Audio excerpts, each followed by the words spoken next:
The difference between toilet paper and a curtain. I don't know. So it was you! How many times do I have to tell you? You have to grab the toilet paper, okay? Hello everyone, this is Black, also known as Black, and today we are watching Game Theorist. Game Theory, how Bendy exposed Disney cartoon conspiracy, Bendy and the Ink Machine. I don't know why, but he got them all like backwards. So I guess we start at the end and hope for the best, right? Hocus pocus, ibbity bibbity, sibbity sand. Concentrate, concentrate. I will now bear the naked truth.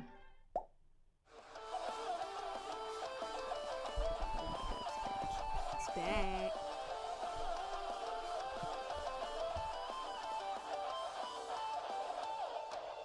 Hello, Internet. Oh, it's not even a Welcome freaking to intro. Game Theory. You've heard of the talkies. Well, this show pioneered the talkie too muchies. And today we're flashing back to a simpler time. A time before video games and YouTube. Before Marvel and Star Wars. A time before, dare I say it, fidget spinners. That's right, loyal theorists. Today we're flashing back to the years between 1920 and 1940, a truly simpler time in which the U.S. just so happened to be thrown into an economic crisis during the Great Depression, and Hitler rose to power overseas, thus sparking the beginnings of World War II. But hey, look on the bright side, at least there was no such thing as FNAF. In such dark times, the world was in desperate need of All that shit was worse than FNAF? Question mark? entertainment. They needed a reason to laugh, and thus, animation exploded onto the scene. I mean, sure, animation had been around since 1900, and if you really want to get technical, could date back as far as the invention of the thaumatrope from 1825, but it was this era, the 1920s to the 1940s, when history entered what's known as the golden age of animation. And it's this world where we find ourselves in for today's theory. The world of Bendy and the Ink Machine. Now, if you haven't been watching a lot of Let's Plays lately, this one might have slipped past you. It's a small indie title told in 5 parts, because at this point it's always 5 parts. Love it, with the man. first 2 currently available and a 3rd one on the way shortly. There isn't a whole lot to do in every chapter, but what it lacks in gameplay, Bendy makes up for in style and story, putting you into the throwback world of the earliest days of animation. In the game, you play as Henry, a retired cartoonist invited to come back to his old studio after 30 years. The invite comes from a man named Joey Drew, your former boss at the company Joey Drew Studios. Inside, you find that everything is abandoned, and by putting the bits of lore together collected from audio logs sprinkled throughout the game, you learn that Joey was experimenting with ways of Bendy kind of remind me of Cuphead a little bit because of the animation and the stuff about the devil. But like, hey, it's a game, and I didn't make it, so. bringing his cartoon creations to life. And apparently, his experiments were a success. The company's signature character, a little devil named Bendy, is now alive and very, very dangerous. You also learn that some employees, like Sammy Lawrence, Joey Drew's music department director, worship these living cartoons as gods, forming what seems to be a good old-fashioned cult. The believers must honor their savior.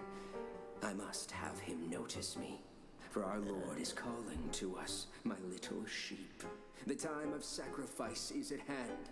Besides Bendy, there's also Boris the Wolf walking around, and Bendy's girlfriend Alice Angel, who looks like she'll be playing a bigger part in Chapter 3. And honestly, that's about it for now. Now, many of you have been asking me on Twitter, @MattPatGT, as well as during GT Live, to do a theory about this game, to try and predict what's going on. But after doing the research, I think I can do you one better. Instead of just trying to put together a rough plot summary, I think I can reveal the true identity of the main character of the game, Joey Drew, the mastermind animator obsessed with bringing his creations to life. Because here's the thing, I believe he's inspired by a real person, and that the events happening in the world of Bendy actually mirror events that occurred at one of the top animation studios during this golden age of animation. Now, I think I've seen these videos before, and I don't really remember most of it, but I do remember something about Joey. And I'm not, if you haven't seen it before, I'm not going to spoil it for you. But I just know, like, I could tell this is like I could tell that this was like his first video on it, and There's bound to be some things that are wrong. So let's continue, bro. Joey Drew in-game is playing the role of perhaps the single most important pioneer of animated entertainment, a man whose name has sadly been almost completely forgotten by history, a man by the name of Max Fleischer. Now, seeing Bendy and Boris, you probably immediately think of Walt Disney and the old Mickey Mouse cartoons.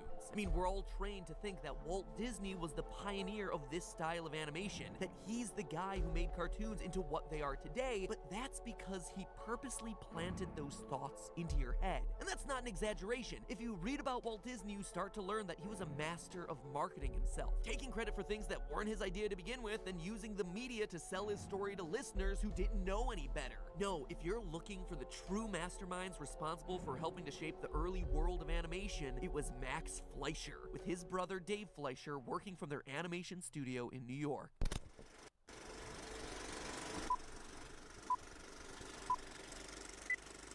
Way back in 1914, when Walt was still only a teenager, Max Fleischer invented rotoscoping, a technique that allowed an artist to trace over live-action footage to create more realistic... We're going back in time just to figure out a theory on Bendy and the ink machine. Do you understand that? We're going back in time to figure out a theory on Bendy the ink machine. This is how dedicated MatPat is, and we need this more. We need this much energy in the other theorists. That's what they're missing. That's why I don't even watch them. They're just trying to give out, theories. MatPat had spirit. MatPat was doing the research. MatPat was playing the games, going back in history with what links to everything. This is how a real game theorist is supposed to be. I'm not going to ever be one, by the way. I'm not ever doing that shit. Looking animated movements. This was a huge advancement, allowing cartoons to be drawn faster and with a higher quality of movements. It also gave rise to the first of the major Fleischer Brothers series known as Out of the Inkwell, in which live-action footage of Max was combined with his animated characters as they literally came to life off the page to interact with and explore the real world. But the Fleischer... Honestly, a genius man. Didn't stop there. Ask anyone what the first cartoon to feature synchronized sound and music was, and they'll usually say Steamboat Willie, Mickey Mouse's monumental debut from back in 1928. But it was Max, not Walt Disney, who was the first to combine sound and animation in his series of shorts called Song Cartoons back in 1924, 4 years earlier than Steamboat Willie. These were those famous Follow the Bouncing Ball sing-alongs that you've probably seen or heard of. Well, you have Max Fleischer to thank for those. But according to rumors, when Steamboat Willie launched, Walt Disney, despite being 4 years late to the party, actively tried to discourage reporters from mentioning these past sound videos in their articles, thus allowing Disney to claim all the credit for being the first to use these techniques. That is fucked up. This nigga wanted the spotlight be on him so bad, he fucking demarketed somebody else. This nigga said, fuck the competition, take all of his shit off the fucking market, put my shit plaster on it, and say, I did it first. I am the original Soulja Boy. These niggas, Drake? And thus began the animation feud with the Disneys on the West Coast in Hollywoodland, going up against Max and his brother back east in New York. An animation feud that would last in the industry for the next 2 decades. At their prime, the Fleischer Studio would be a premier producer of animated cartoons for theaters, with Walt Disney Productions being their chief competition. And yet, as I'm sure you can guess, it was the Disneys who came out on top. Their marketing smarts and location in California amongst the growing movie industry ultimately buried Fleischer's business and erased his name from the annals of animation history. But what's any of this have to do with an incomplete indie game hit? Well, first, think about what you just heard. Right, even with animation in its infancy, Max Fleischer's work with Out of the Inkwell was literally bringing animated characters into the real world, just like Joey Drew and his ink machine, a man who literally wrote a book on bringing images to life, as we see in Chapter 1's The Illusion of Living. It's also clear that Joey Drew's animation studio has fallen to ruin by the time your character visits it, a detail that reflects Max Fleischer's eventual bankruptcy, ultimately losing his business to Walt Disney, the man who stole the credit from him. At this point, I don't get what Joey's plan is for this company. The animation sure aren't being finished on time anymore. Think about it. If this game was truly meant to parallel Walt Disney animation, then why would it happen in an abandoned studio? And why would the characters be out for revenge? I mean, Disney won everything. Disney runs the world. Max Fleischer was the one who was left with a crumbling business and a name lost to obscurity. So if there's anyone out there who would have a Disney took Pixar. Disney took Marvel. Disney took Hulu. Disney does run the world, bro. I'm telling you. Chip on their shoulder and be out for revenge, like you see Joey Drew and Bendy and the Ink Machine, well, it would be him. But we're not even to the good stuff yet. One look at Bendy's design, and I'm sure you immediately think of Mickey Mouse, right? Small, mischievous character with big white gloves. Well, Max Fleischer had his version of the character too. Bimbo, a tubby black and white cartoon dog complete with big white hands. One of the 5 main recurring characters that his studio would produce. Oh, he did Popeye. Okay. And Superman. Okay. And Betty, is that her name? Bimbo? Shit, I don't remember.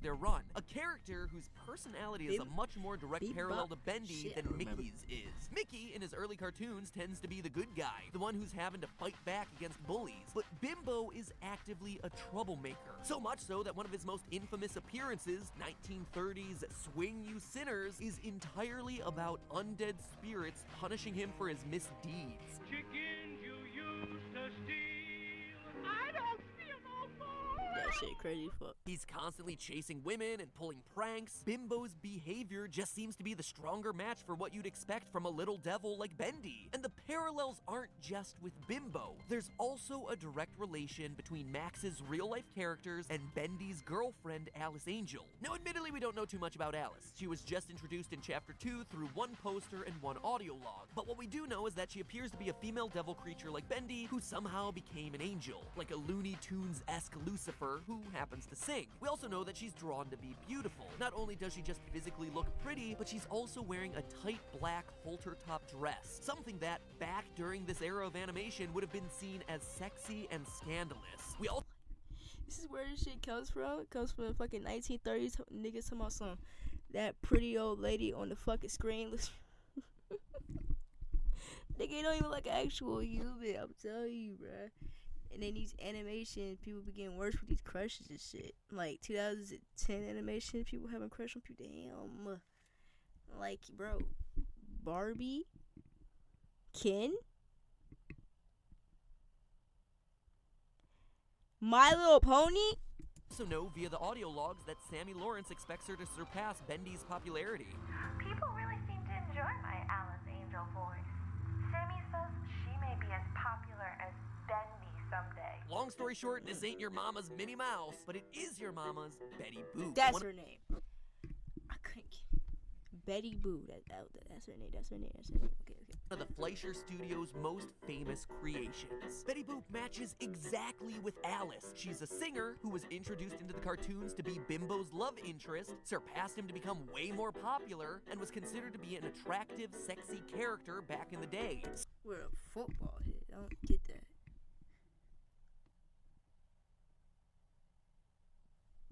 With a football head, by the way. Football head. Nah, that's a loaf of bread. It's a flat loaf of bread. The fuck? So much so, in fact, that her design had to be toned down in 1934 when the government started. That looks better, bro, than what the I just saw. Like, what? Like, what? You were attracted to that, and when they tone it down, it looks better, but you... I don't understand.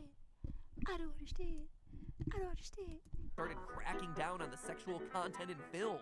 Oh yeah, and she also happens to wear black halter-top dresses. Well, eventually red, but you know, this is black and white cartoon. And if you're wondering how a human woman would become the love interest of a cartoon dog, well, get this. Betty Boop actually started as a dog. A French poodle, in fact. What? It's kind of disturbing, really. Her long That's dog. what she looks like?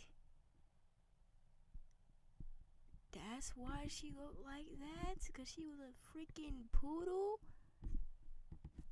And they said that was attractive?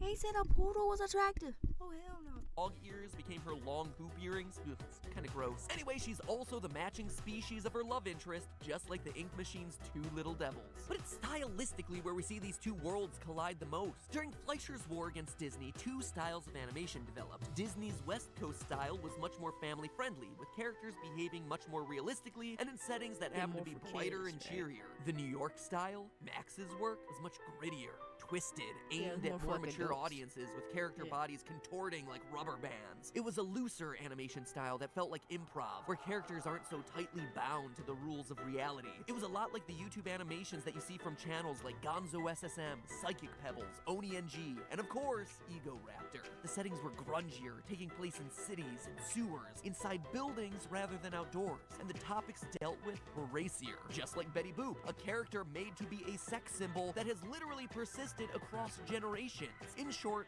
these were scarier cartoons with darker, sometimes even hellish imagery, and this is the aesthetic that seems to embody the game. Joey's animation studio is a tight, confined space filled with industrial pipes and dripping ink, dark and shadowy. It's literally a hell on Earth. And yet, for all the jump scares, what's creepiest in the game right now is the cult. The big reveal that ends Chapter 2 is that Sammy is trying to sacrifice you to their ink god Bendy. He's clearly in a cult worshipping these living, breathing cartoon characters. But in this case, truth is actually stranger than fiction, because there's an unexplained recurring theme of cult activity throughout the Fleischer studio roster. In Betty Boop Is My Palm Red, we see Bimbo and Coco the Clown worshipping a shadowy witch figure. A shadow, mind you, that never gets referenced or explained. It's not a joke in any way. They're just there, bowing to it, and presumably it gives Bimbo his fortune-telling powers. Then there's Betty Boop Red Hot Mama, where a fireplace suddenly, for literally no reason, transforms into the literal mouth of hell. Also, let me just say how creepy it is that every Betty Boop cartoon requires a scene that shows her with some sort of strong backlight so you can see her legs through the dress. I mean, come on guys, find a magazine or something. And here we all thought that anime was creepy, but perhaps the single most disturbing I fucking hate Orochimaru, bro. Sorry. That nigga's nasty. Bizarre, inexplicable example of this is in the cartoon Bimbo's Initiation, where our lovable dog Bimbo gets locked in the sewer by Mickey Mouse, Max clearly showing his grudge against Disney there, when all of a sudden he's confronted with a bunch of cultists. No joke, actual cultists asking him, "Wanna be a member? Wanna be a member?" No. When Bimbo refuses, he's suddenly tortured with all sorts of horrific punishments, including a knife cutting through a spinning room to stab him repeatedly. "Wanna be a member? Wanna be a member?"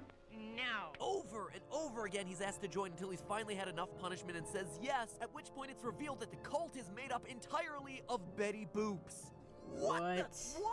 What? So are you saying Betty Boop created a bunch of clones? That there's a cult that worships herself? Or maybe you're saying that when a stranger asks you to join a cult, you should absolutely say yes because there's gonna be a hot girl in it for you. Regardless, it's weird and it's creepy, and I have no idea how people back in the early 30s found it funny, but I think this scene gives us a really strong indication of what's going on in Bendy and the Ink Machine. Wait. So That's the old design of Betty Boop too. Look.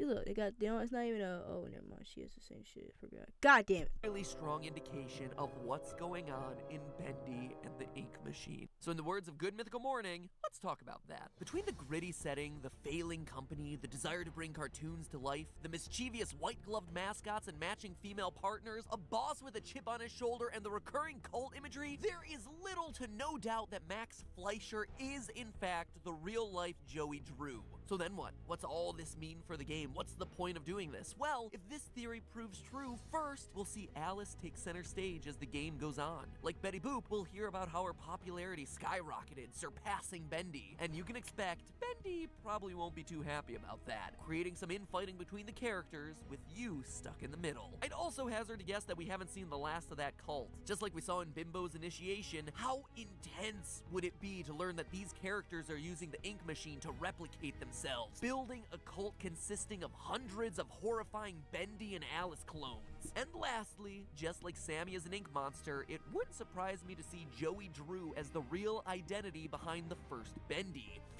Everything he's saying right now is like, it makes a lot of sense, bro. You know, he's correlating the old freaking animations with this and how they connect and what the inspiration was, but making a different story than the old animations based off of inspiration alone.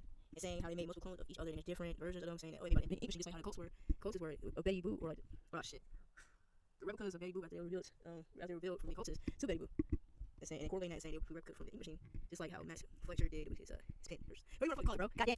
Fused together with his creation by the cursed ink machine, literally consumed with his desire to bring cartoons to life, just like Max Fleischer desired to bring his cartoons to life, and was eventually consumed by his desire to get revenge on Disney. Baby. I guess we'll just have to wait until Chapter 3 is ready to find out. But in the meantime, remember, that's just a theory, a game theory. Thanks for watching. Alright guys, that is the end of the video. I'm about to like it. And see you guys in the next one. Alright.